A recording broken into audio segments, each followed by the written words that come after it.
இனிய வைகறை வணக்கம். இருள் விலகும் நேரம், சூரியன் உதிக்கும் முன் மனம் தெளியும் நேரம், நாம் சந்திக்கும் நேரம். இதுதான் வைகறை சங்கமம். அனைத்து ஆளுமைகளுக்கும், அன்பான நண்பர்களுக்கும் என் இனிய காலை வணக்கம். வைகறை சங்கமம் இது ஒரு தினசரி காலை 5:25 முதல் 6:20 வரை நடக்கும் ஆன்லைன் பயிற்சி மற்றும் சங்கமம். ஒவ்வொரு நாளும் ஒரு புதிய ஆளுமை, ஒரு புதிய சிந்தனை, ஒரு புதிய உத்வேகம். இந்த மாதம் முழுவதும் 30 ஆளுமைகள், 30 நாட்கள் ஒரே தலைப்பை சிந்தித்து வாழ்ந்து அனுபவித்து நம்மோடு பகிர்ந்து கொள்வார்கள். இது வெறும் பேச்சு அல்ல, இது வாழ்வை மாற்றும் ஒரு அரை மணி நேரம். அந்த வகையில் இந்த மாதத்தின் தலைப்பு இந்திய சுதந்திரம். இந்திய சுதந்திரத்தின் உண்மையான பொருள் என்ன? அது அச்சமில்லாமல் கருத்தை பகிர்வது, பாகுபாடு இல்லாமல் கல்வி கற்பது, வெறுப்பிற்கு எதிராக அன்பையே பரப்புவது, வறுமை, அறியாமை மற்றும் சமூக தீமைகளிடம் இருந்து நமது சமூகத்தை விடுவிப்பது. 1947 நமது முன்னோர்கள் பிரிட்டிஷ் ஆட்சியிலிருந்து விடுபட்டார்கள். ஆனால் 2026 நாம் இன்னும் மனதின் அடிமைத்தனத்திலிருந்து விடுபட முடியாது, தவித்துக் கொண்டிருக்கின்றோம். என்னால் முடியும் என்ற உறுதிக்கு நாம் மாற வேண்டும். நாம் பயிற்சியாளர்கள். ஒவ்வொரு நாளும் நூற்றுக்கணக்கான மாணவர்கள், இளைஞர்கள் மற்றும் தொழில் முனைவரின் வாழ்க்கையை தொடுகிறோம். நம்மிடம் ஒரு சக்தி இருக்கிறது, அது மனதை மாற்றும் சக்தி. எனவே இந்த சுதந்திர தினத்தில் நாம் ஒவ்வொரும் ஒரு உறுதி எடுப்போம். நாம் பயிற்றுவிக்கும் ஒவ்வொரு மனிதனும் சிந்திக்க சுதந்திரமாகவும், செயல்பட தைரியமாகவும், வாழ கண்ணியமாகவும் இருப்பதற்கு நாம் காரணமாக இருப்போம் என்று. அப்போதுதான் இந்திய சுதந்திரம் வெறும் வரலாற்று நிகழ்வாக இல்லாமல் வாழும் உணர்வாக மாறும். பாரதம் வாழ்க, நமது கனவுகள் வாழ்க, நமது பயிற்சி வாழ்க. அத்தகைய பெருமைமிக்க இந்திய சுதந்திரத்தை பற்றி புதிய பரிமாணங்களையும் ஆழமான சிந்தனைகளையும் நம்மோடு பகிர்ந்து கொள்ள இன்றைய வைகறை சுடராக நம்மிடையே இணைந்துள்ளார் ஒரு சிறப்பான ஆளுமை. அந்த ஆளுமை பிறந்த ஊர் பாத்தீங்கன்னா திருவாவடுதுறை, மயிலாடுதுறை மாவட்டத்துல இருக்குங்க. சோ அதாவது அன்பும் சிவமும் இரண்டன்பார் அறிவிலார், அன்பே சிவமாவது ஆகும் அறியாரே, அன்பே சிவமாவது ஆறும் அறிந்த பின் அன்பே சிவமாய் அமர்ந்திருந்தாரே. இந்த வாசகத்துக்கு சொந்தக்காரர் திருமூலர். அவர் முக்தி அடைந்த திருத்தலம்ங்க அது திருவாவடுதுறை. அந்த ஊரில் பிறந்தவர் இவர். இவருக்கும் அந்த அன்பே சிவம் என்ற சொல் பொருந்தும். அனைவர் மீதும் அன்பை பொழிந்து கொண்டே இருப்பார் நம் சங்கத்தை சேர்ந்த அனைவரிடமும். நேற்றுதான் பாத்தீங்கன்னா நமக்கு செங்கோல் பத்தி பேசியிருந்தாங்க. அந்த அதை செங்கோல் வழங்கியது நம்மளுடைய திருவாவடுதுறை ஆதீனம் ரொம்ப டீட்டெயில்டா பேசியிருந்தாங்க. அந்த ஊர்ல இன்னைக்கு ஒரு பேச்சாளர் நம்மிடையே கலந்திருப்பது நமக்கு மகிழ்ச்சி. அவங்க பாத்தீங்கன்னா பிஎஸ்சி மேக்ஸ் முடிச்சிருக்கிறாங்க, எம்ஏ இங்கிலீஷ் படித்திருக்கிறார்கள், எம்எஸ்சி யோகா படித்து முடித்திருக்கிறாங்க. மொத்தம் 33 வருடம் அவங்களுக்கு பயிற்றுனர், அதாவது ஆசிரியர் அனுபவம் அவங்களுக்கு இருக்கு. நம்ம மகரிஷி வாழ்க வளமுடன் நம்ம எல்லாருக்கும் தெரியும். அதில் பாத்தீங்கன்னா இவங்க பிரம்ம ஞானம் அருள் நிதி அப்படின்னு சொல்லிட்டு 2 விஷயங்களை முடித்திருக்கிற, மொத்தம் 4 லெவல் இருக்குன்னா அதுல 2 முடிச்சிருக்கிறாங்க. அவங்க இன்றும் படித்து கொண்டே இருக்கின்றார்கள். இப்ப மியூசிக் ஃபர்ஸ்ட் லெவல் முடிச்சிருக்காங்க, கீபோர்ட்ல ஃபர்ஸ்ட் லெவல் முடிச்சிருக்காங்க. நமக்கெல்லாம் இவங்க கான குயில், நமக்கு ஜானகி அம்மா தான் இவங்களுடைய பாடல், இவங்களுடைய குரல் நமக்கு. ஸோ ஸ்டேஜ் சிங்கிங் இவங்களுக்கு ரொம்ப பிடித்த ஒரு விஷயம். அதை சார்ந்த ஒரு பல குழுக்களில் கலந்து ஸ்டேஜ் மியூசிக் பாடிட்டு இருக்கிறாங்க. அவங்க பாடல் ஹோமியோபதியும் முடிச்சிருக்கிறாங்க சார். சின்ன சின்ன வைத்தியங்களும் பண்ண ஆரம்பித்திருக்கிறார்கள் படித்து முடித்து இவர்கள். பட்டிமன்ற பேச்சாளர் உங்க எல்லாருக்கும் தெரியும். சோ இப்போ எம்எஸ்சி யோகா அது அடுத்த கட்டத்துக்கு எடுத்துட்டு போனன்றதுக்காக கும்பகோணத்திலே தங்கி படிச்சுட்டு இருக்கிறாங்க. ஏன்னா திருமூலர் முக்தி அடைந்த ஊர் இல்லைங்களாங்க, உடம்பை வளர்த்தேன் உயிர் வளர்த்தேன்னு சொன்னார் இல்லைங்களா, அந்த ஊர்ல இருந்து அவங்க வந்திருக்கிறாங்க. பின்ன உடம்பு மேல கவனம் இல்லாம இருப்பாங்களா? ஒரு சிறந்த ஆளுமை, நல்ல பேச்சாளர், நல்ல பண்பாளர், பழகுவதில் எளிமையானவர், அன்பை பொழிவதில் வல்லவர், நிலவு போன்ற சாந்தமான குரலுக்கு சொந்தமானவர் அவர். அப்பேற்பட்ட ஒரு சிறந்த ஆளுமையை இந்த அவைக்கு அறிமுகப்படுத்துதல் பெருமகிழ்ச்சி இருக்கின்றன. அவர் வேறு யாரும் இல்ல, நமது கோமதி அம்மா. அம்மா, the stage is yours, ma. Thank you sir. வாழ்க்கை வளமுடன். ஜெய்ஹிந்த். நான் பேசுறது கிளியரா இருக்கா? எல்லாம் புதுசா ஒரு இடத்துல இருக்கேன், நான் இப்ப சென்னையில இருக்கேன். நான் பேசுறது கிளியரா இருக்கா? ஓகேமா. அனைவருக்கும் வைகறை குடும்ப அன்பு உறவுகளுக்கு இனிய நற்காலை வணக்கம் மற்றும் வாழ்க வளமுடன். சுதந்திர தாயை முதலில் வணங்கி ஒரு சிறிய பாடல் மூலம் எனது உரையை ஆரம்பிக்கிறேன். பாரத தேசம் என்று பெயர் சொல்லுவார் மீடி, பயங்கொள்ளுவார் துயர் பகை வெல்லுவார். பாரத தேசம் என்று பெயர் சொல்லுவார் மீடி, பயம் கொள்ளுவார் தூகை பகை வெல்லுவார். வெள்ளி பனிமலையின் மீதுலாவுவோம், வெள்ளி பனிமலையின் மீதுலாவுவோம். வழி மேலை கடல் முழுதும் கப்பல் விடுவோம், பள்ளித்தலம் அனைத்தும் கோயில் செய்குவோம், பள்ளித்தலம் அனைத்தும் கோயில் செய்குவோம், எங்கள் பாரத தேசம் என்று தோள் கொட்டுவோம், பாரத தேசம் என்று தோள் கொட்டுவோம், பாரத தேசம் என்று பெயர் சொல்லுவார் மிடி, பயம் கொள்ளுவார் புகழ் பகை வெல்லுவார், பாரத தேசம் என்று பெயர் சொல்லுவார்.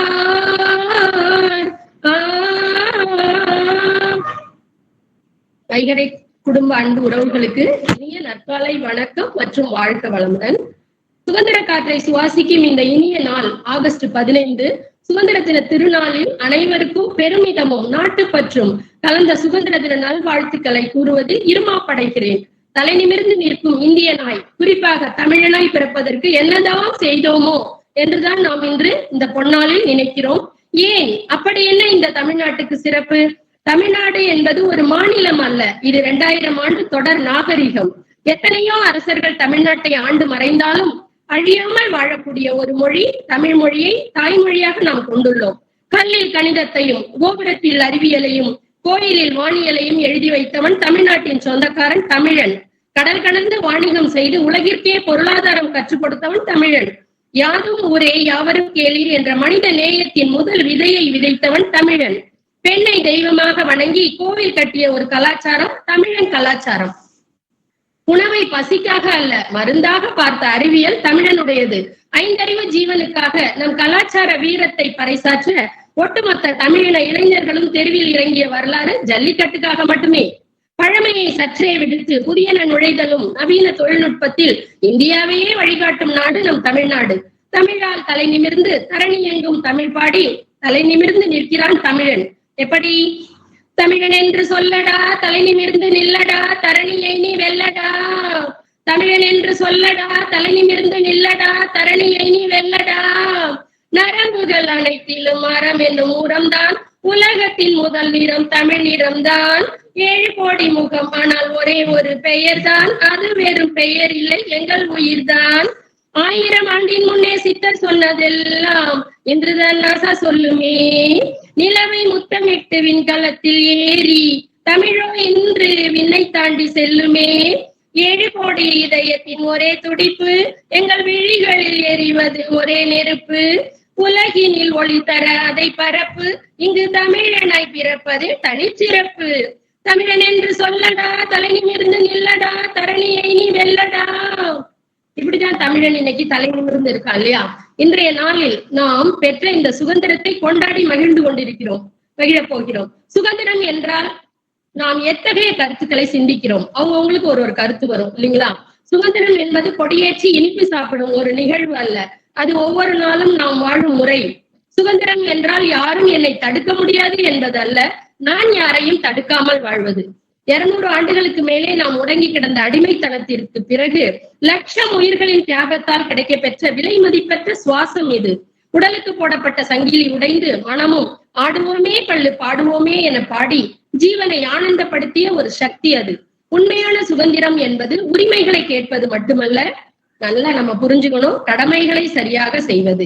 இன்னும் சரியாக சொல்ல வேண்டுமானால், நான் பேசும் சுதந்திரம் மற்றவர் மௌனத்தை மதிக்கும் போதுதான் முழுமையடைகிறது.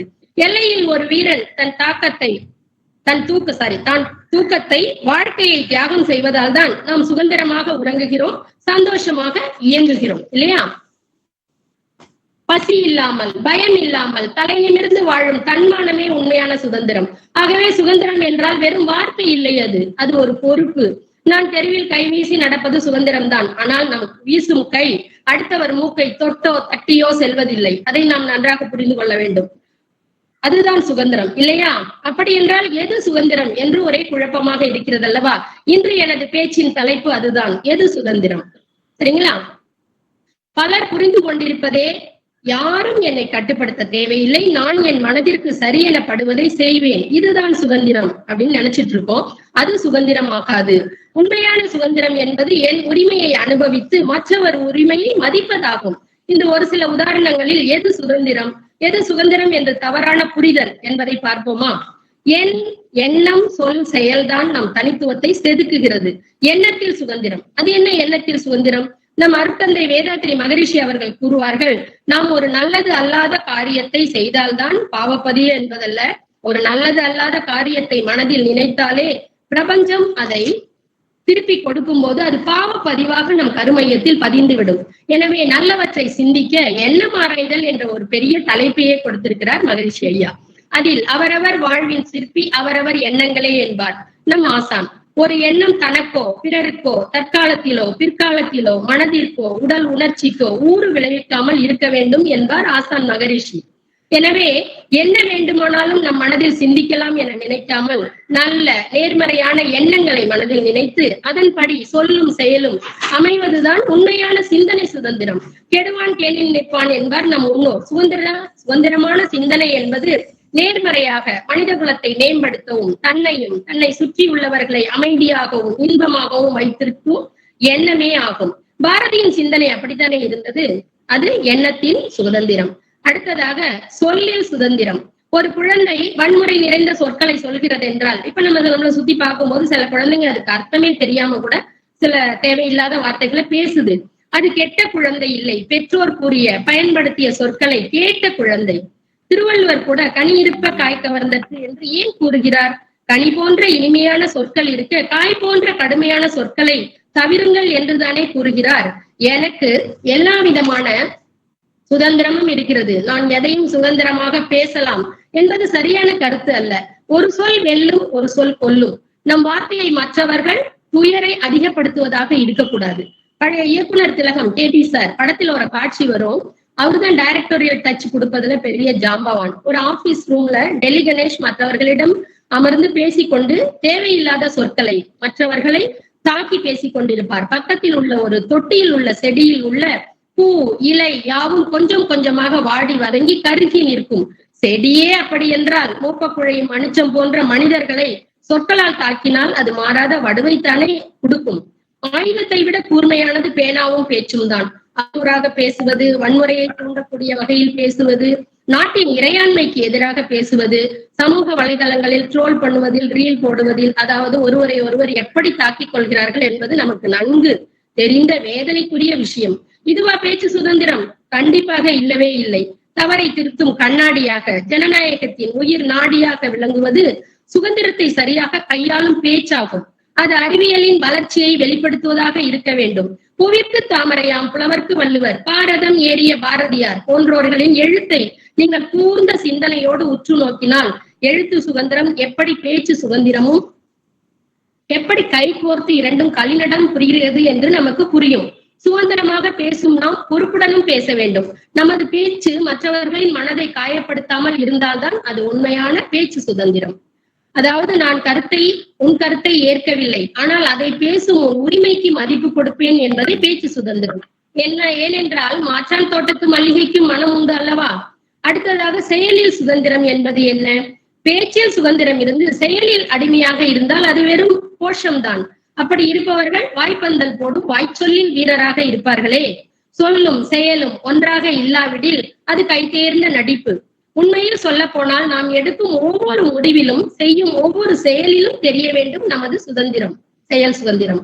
அதாவது யாருக்கும் பயப்படாமல், யாரையும் எதிர்பார்க்காமல், சட்டத்திற்கு உட்பட்டு நாம் விரும்பியபடி வாழ்வது, அதுவே சுதந்திரம், செயலின் சுதந்திரம். என் வாழ்க்கையை நானே வடிவமைக்கும் பிடிவாதமான உரிமையே அது. சுருக்க சொல்ல வேண்டுமானால் கொடியேற்றுவது அல்லாமல் கொள்கையோடு செயல்பட்டு வாழ்வதுதான் சுதந்திரம். நாம் சுதந்திர இந்தியாவின் பிள்ளை என்று சொல்வதை விட நான் சுதந்திரமாக செயல்படும் தமிழன் என்பதுதான் பெருமை. ஆணின் உண்மையான சுதந்திரம். அடுத்ததாக நம்ம பார்க்க போறது, இப்ப சொல் செயல் எண்ணம் எல்லாமே பார்த்துட்டோம். அடுத்தது ஆணின் உண்மையான சுதந்திரம். சுதந்திரம் என்பது ஆண் பெண் என பிரிக்க முடியாதுதான். ஆனால் சமூகம் ஆண்கள் எதிர்பார்க்கின்ற எதிர்பார்ப்புகளை பொறுத்து அதை உடைக்கும் போதுதான் ஆணுக்கான உண்மையான சுதந்திரமே பிறக்கிறது. ஒரு ஆண் பிள்ளை என்றால் நமக்கே நன்றாக தெரியும். நன்றாக படித்து, கண்டிப்பாக நன்றாக படித்து ஒரு வேலைக்கு சென்று சம்பாதித்து தன் அக்கா தம்பி தங்கைகளை முன்னேற்ற வேண்டும். தன் முன்னேற்றத்தை சற்றே தள்ளி வைத்து ஒரு யோகியாக வாழும் நிறைய ஆண்களை நாம் பார்க்கிறோம். அவர்களுக்கு கலை சம்பந்தப்பட்ட துறைகளில் தனித்துவம் வாய்ந்தவர்களாக வர வேண்டும் என்ற ஆசை கூட இருக்கலாம். நான் ஒரு கவிஞனா வரணும், ஒரு இசையமைப்பாளரா வரணும், ஒரு டைரக்டரா வரணும்லாம் நினைக்கலாம். ஆனா அதற்கெல்லாம் ஆண் பிள்ளைகளுக்கு சுதந்திரம் சற்று மறுக்கத்தான் படுகிறது. என்ஜினியர், டாக்டர், ஐடி டிபார்ட்மெண்ட், இதுதான் ஒரு ஆணுக்கு கொடுக்கப்படும் ஆப்ஷன்ஸ். எனக்கு தெரிந்து ஒரே ஒருவர் தான் இதை உடைத்து தன் சுதந்திரத்தை தன் கையில் எடுத்து இப்போது முன்னேறி ஜொலித்துக் கொண்டிருக்கிறார். தெரியாமல் நிறைய ஆண்மகன்கள் இருக்கலாம். மிஸ்டர் ரிஷி சந்திரசேகர் என்ற ஒருவர் சென்னை வாசி. +2 முடிவில் 96% மார்க் வாங்கியதால் பெற்றோர் என்ஜினியரிங் சேர்த்துவிட அவர் மனமோ படிப்பில் சிறந்து விளங்கினாலும் அதில் நாட்டம் இல்லாமல் நடிப்பை மனம் விரும்ப அவர் உடனே தன்னுடைய பெற்றோர்கிட்ட சென்று நான் நடிப்பை கற்றுக்கொள்ள விரும்புகிறேன், இன்னும் சொல்ல போனா நான் கூத்தாடியாக போகிறேன் அப்படின்னு கூறி அதன் மூலம் நிறைய மறுப்புகளையும் எதிர்ப்புகளையும் சந்தித்து குடும்பத்தை விட்டு சற்றே விலகி கூட இருந்து தான் நினைத்ததை சாதித்து முதலில் அவர் வந்தது ஸ்டேஜ் பர்ஃபார்மரா. நிறைய ஷேக்ஸ்பியர் நாடகத்தை ஸ்டேஜ்ல அவர் நிறைய நடிக்கிறாரு. அப்ப அவருடைய பேட்டியில சொல்லுவாரு, நான் 50 மணி நேரம் நான் பிராக்டிஸ் பண்ணி 3 மணி நேரம் நடிப்பேன் அப்படின்னு சொல்லி. அதுல அவருக்கு ஒரு ஆத்மார்த்தமான திருப்தி கிடைச்சிருக்கு. நிறைய எதிர்ப்புகள் எல்லாம் மீறி ஸ்டேஜ் பர்ஃபார்மரா ஷேக்ஸ்பியர் நாடகங்கள்ல அவர் நடித்து பின் வெள்ளித்திரையில வந்தாரு. வெள்ளித்திரையில அவருக்கு நிறைய வரல, சின்ன திரையில ரொம்ப நல்லா ஜொலிச்சாரு. நிறைய ப்ரோக்ராம்ஸோட தொகுப்பாளர், டீலா நோடிலா அதுல ரொம்ப முக்கியம். நடிகரா ஒரு தொகுப்பாளரா ஜொலிச்சிட்டு இருந்தாரு. இப்பவும் ஜொலிக்கிறாரு, நிறைய நாடகங்கள்ல நடிக்கிறாரு. அவர் மனம் விரும்பியதை போராட்டங்களுக்கு இடையில் செய்து தன் சுதந்திரத்தை இப்போது அனுபவித்து சந்தோஷித்து கொண்டிருக்கிறார். ஒருவேளை அவர் என்ஜினியரிங்ல முடிச்சுட்டு போயிருந்தாருன்னா கூட நல்லா படிச்சதுனால நல்ல வேலைக்கு கூட போயிருக்கலாம். ஆனா அவருடைய ஆத்ம திருப்திங்கிறது இப்போ நடிப்புலதான் அவரு அதை காமிச்சிருக்காரு. இதுல இருந்து நான் நிறைய சிந்திக்கலாம். அவருடைய அந்த வாழ்க்கையிலிருந்து நம்ம என்னென்ன சிந்திக்கலாம்னா, ஒரு ஆணின் சுதந்திரம் வலி, தோல்வி, பயம் வரும்போது கண்ணீர் விட்டு உணர்வுகளை மறைக்காமல் மனிதனாக வாழ்வது. இது நிறைய ஆண்களால முடியல. பெண்கள் ஈஸியா எழுதுறாங்க, ஈஸியா காம்ப்ரமைஸ் எல்லாமே வந்துடுறாங்க. ஆனா ஆண்களுக்குன்னு சில சட்டத்திட்டங்களை நம்ம சமுதாயம் வச்சிருக்குது. அத அதுல இருந்து மீண்டு மனிதனாக வாழணும். எமோஷனை கூட காட்டலாம். குடி போன்ற தீமை தரும் செயலை தப்பானதாக கருதி அவற்றை புறம் தள்ளும் தைரியம், அந்த தைரியம் ஆண்களுக்கு நிறைய வரணும். இருக்கு, நிறைய பேருக்கு இருக்கு. இருந்தாலும் கொஞ்சம் பேர் என்ன பண்றாங்க, அதுல இருந்து மீள முடியாம தைரியம் இல்லாம தான் தப்பான வாழ்க்கைக்கு போறாங்க. வீட்டிலே சம்பாதிக்கின்ற ஒரே ஆள் நான் தான் என்ற சுப்பீரியாரிட்டி காம்ப்ளெக்ஸ் விடுத்து சமையல், குழந்தை பராமரிப்பு, நான் தான் குடும்ப தலைவன், எல்லா முடிவும் நான் தான் எடுப்பேன் என்ற முகமூடியை கழட்டி பெற்றோர், மனைவி, சகோதரி, மகள் போன்றோரின் கருத்துக்களுக்கு மதிப்பு கொடுப்பது. வலிமையை எப்படி காமிக்கணும் அப்படின்னா, மிரட்ட அல்ல, அடக்க ஒடுக்கத்துக்கு பயன்படுத்தாம மூத்தோர்களை, பெண்களை காக்க அவர்களுடைய வலிமையை பயன்படுத்தணும். நான் ஒயிட் காலர் ஜாபுக்கு தான் போவேன் அப்படின்னு, அதுதான் நமக்கு மதிப்பு மரியாதை அப்படின்னு இல்லாம கலைஞனாக, சமையல் செய்யும் நிபுணராக, டீச்சராக வாழ்வது என்பதெல்லாம் ஆணின் சுதந்திரமாக முதலில் அதை ஒப்புக்கொண்டு வாழ்ந்தால்தான் மிக சிறப்பு. சுருக்கமா சொல்லணும்னா, உடம்பால் வலிமையாக இருப்பது மட்டுமல்லாமல் மனதால் பொறுப்பாகவும் இரக்கமாகவும் சமநிலை உணர்வானலாகவும் இருப்பதுதான் உண்மையான சுதந்திரமான ஆண் வர்க்கம். இதில் உங்களுக்கு உடன்பாடுதான் அப்படின்னு நினைக்கிறேன் நான். என்னுடைய கருத்துக்கு ஆண் சுதந்திரம் பார்த்துட்டோம். அடுத்ததா பெண் சுதந்திரம். இதை சொன்ன உடனே எனக்கு என்னோட வாழ்க்கையில முதல் ஆசிரியரா நான் கே. பாலச்சந்திரன் தான் எடுத்துப்பேன். இருகோடுகள்ங்கிற ஒரு படத்தை நினைவுக்கு வருது. அதுல ஒரு நாடகம் நடக்கும். அதில் சிலையாக, அதுவும் பாரதியார் சிலையாக நடிப்பு திலகம் நாகேஷ் நின்று கொண்டிருப்பார். சிலையை சுற்றி அவர் பாடலை தவறான புரிதலோடு பாடி ஆடுவதாக காட்டுவார். ஒரே ஒரு நிகழ்ச்சியாக நாடகம் அதை காட்டும். பெண்ணை கிண்டல் செய்யும் வாலிபன் திக்கு தெரியாத காட்டில் பாடலை பாடுவான். சிறையிலிருந்து வெளிவரும் திருடர்கள் விடுதலை விடுதலை என்ற பாடலை பாடுவார்கள். பெண்களை சற்றே சங்கடப்படுத்தும் உடையில் பெண்கள் சட்டங்கள் செய்வதும் பாடலை அந்த பாட்டை பாடுவாங்க. அந்த பாடல் முதல் வரி யாருக்காவது தெரியுமா? அந்த பாட்டு ஒரு பாட்டு அந்த மேடையில ஓடும் பாடல். பாப்பா பாட்டு பாடும் பாடல் நான் தானே பாரதி. பாப்பா பாட்டு பாடிய பாரதி நான். அந்த பாட்டுல நிறைய அவலங்களை பொறுக்க முடியாம சிலையில இருந்து பாரதியாரா இருக்க நாகேஷ் இறங்கி அந்த பெண்களை பார்த்து பாடுவாரு. அது குறிப்பா ரொம்ப எனக்கு பிடிக்கும். ஒருத்தரை பார்த்தும் பாடுவாரு. அந்த பெண்களை பார்த்து, அறிவைத்தானே பெருக்க சொன்னேன் அம்மம்மா, ஆடையை நானா குறைக்க சொன்னேன் என்று பாடுவார். நகைச்சுவையோட அந்த நாடகம் காட்டப்பட்டாலும் அதுல இருந்து நம்ம என்ன தெரியுதுன்னா, பெண்கள் சுதந்திரத்தை நம்ம எப்படி எடுத்துக்கிறோம், பெண்கள் புதுமை பெண்ணா எப்படி இருக்கணும் அப்படிங்கிற தெளிவை அந்த பாடல் கொடுக்கும். Hats off KP sir. உடம்பும் மனசும், பெண்கள் எதை நம்ம முக்கியமா நினைக்கணும் அப்படின்னு சொன்னா, உடம்பும் மனசும் பாதுகாப்பா இருக்கிறதுதான் முதல் சுதந்திரம். உடல் ஒரு பொக்கிஷம் அப்படின்னு மகரிஷி ஐயா சொல்லுவாங்க. அதை சிரத்தையோடு பாதுகாத்தல் வேண்டும். ஆனால் உடல் குறித்த இடர்பாடுகள் தான் பெண்ணின் சுதந்திரத்தை தடம் மாறவும் செய்கிறது. உடலை மறைத்து மரியாதை தரும் உடை விஷயத்தில் கூட பெண் சற்றே சிரமப்படுத்தப்படுகிறாள் அப்படின்னு தான் நான் நினைக்கிறேன். சமூகத்திலும் சரி, ஊடகங்களிலும் சரி, பெரும்பாலும் ஆண்கள் உடைகள் முழுமையாகவும் தளர்வாகவும் கண்ணியமாக இருக்கு. சினிமால கூட பாக்குறோம், ஸ்மால் ஸ்கிரீன்லயும் பாக்குறோம். பெண்கள் உடை இறுக்கமாக, சிறியதாக, கலாச்சார மீறலா தான் பெரும்பாலும் இந்த சில்வர் ஸ்கிரீன்ல இருக்கட்டும், ஸ்மால் ஸ்கிரீன்ல பெரும்பாலும் அப்படிதான் வராங்க. இந்த நிலை மாறணும். மங்கையராய் பிறந்திடவே நல்ல மாதவும் செய்திடல் வேண்டும் அப்படின்னாங்க. அப்ப நம்ம மங்கையராய் மதிக்கப்படுற அளவுக்கு நாம நடந்துக்கணும். அப்படி மதிப்பிற்கு ஏற்றவாறு நடை, உடை, உடல் மொழி, வாய்மொழி போன்றவை கண்ணியமாகவும் பிறர் மதிக்கத்தக்க கலாச்சாரத்துடனும் இருக்க வேண்டும். நிறைய பெண்கள் அப்படி இருக்கும். இருந்தாலும் வெளியில் காட்டப்படும் பெண்கள் அப்படி காட்டப்படுறத தவிர்க்கணுங்கிறது என்னோட கருத்து. ஏனென்றால் சிறப்பு மிக்கவள் பெண், தன்னைத்தான் செதுக்கி உயர்த்தி கொள்ளும் மகா சக்தி பெண். தனக்குத்தானே தைரியத்தையும் அறிவு தெளிவையும் கொடுத்து தனக்கு கௌரவத்தையும் மரியாதையையும் கம்பீரத்தையும் கொடுக்கும் செயல்கள் செய்பவள் தான் உண்மையான சுதந்திரத்தை சரியாக புரிந்து கொண்ட பெண். இப்படித்தானே? வானம் என்ன தூரம் இல்லை, பெண்கள் இங்கு சிறப்பாய் நடந்தாலே, எது எது உண்டோ எல்லாம் முடியும் பெண்கள் கையாலே, புது புது வெற்றி எதுவும் வெல்லும் பெண்ணினம் முயன்றாலே, வாசல் கூட்டி கோலம் போடும் பெண்கள் நாங்கள் தான், ஆனால் வானம் ஏறி விண்ணில் பாய்வோமே, அடுப்பை மூட்டி சமைத்து போடும் பெண்கள் என்றாலும் இங்கே அணுவை பிளந்து ஆக்கம் செய்வோமே, கல்விச்சாலை கற்றவை எல்லாம் உலகிற்கழிப்போமே, எண்ணும் எழுத்தும் எண்ணம் எங்கும் தாங்கி செல்வோமே, பெண்கள் நாட்டின் கண்கள் என்று அறிய செய்வோமே, பெண்ணால் எதுவும் முடியும் என்று ஊரை சொல்வோமே, நீ துணிந்திடு துணிந்திடு, நீ முயன்றிடு முயன்றிடு, துணிந்திடு முயன்றிடு என்றும் உயர்ந்திடு. இப்படி பெண்களை பார்த்து ஒரு கவிஞர் பாடுறாரு.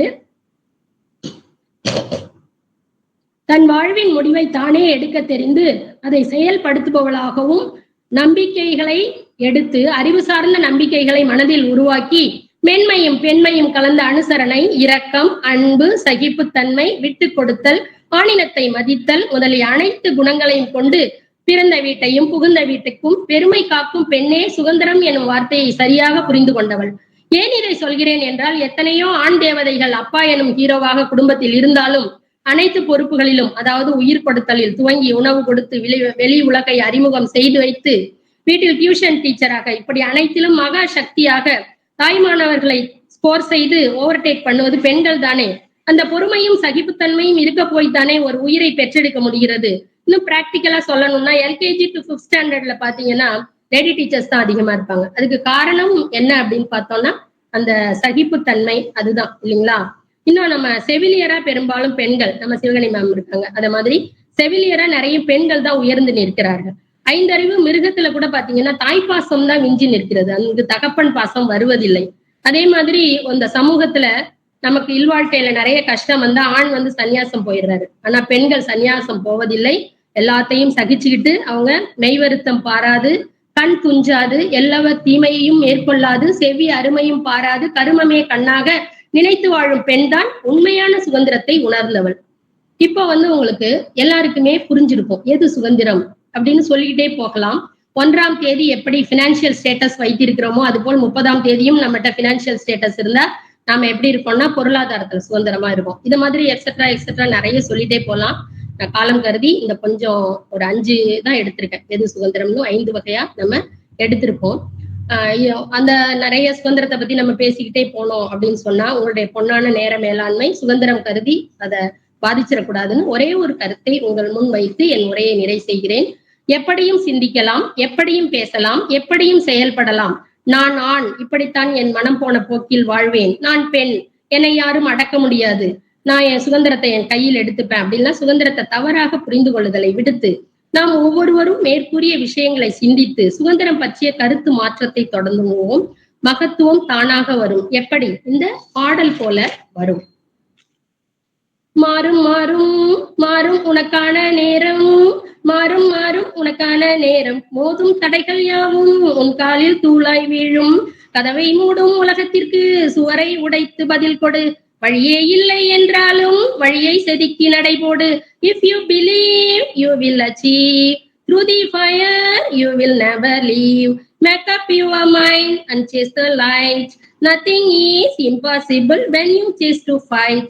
இப்படி நம்ம வாழ்க்கையில எல்லாத்துலயுமே இதுவரைக்கும் சுதந்திரம் எப்படி அப்படிங்கிற ஒரு கருத்துல இருந்து சற்று மாறுபட்டு சிறு மாற்றத்தோட சுதந்திரம் என்கிறது இப்படித்தான் அப்படின்னு சொல்லி நம்ம வாழ ஆரம்பிச்சிட்டோம் அப்படின்னு சொன்னா நமக்கு உண்மையான சுதந்திரத்தோடைய அருமை, அதோடைய சந்தோஷம் எல்லாமே நமக்கு கிடைக்கும். இந்த ஒரு அரிய வாய்ப்பை கொடுத்த அனைத்து நல்ல உள்ளங்களுக்கும் நன்றி கூறி எனது உரையை முடிக்கிறேன். நன்றி. வாழ்க வளமுடன். ஜெய்ஹிந்த்.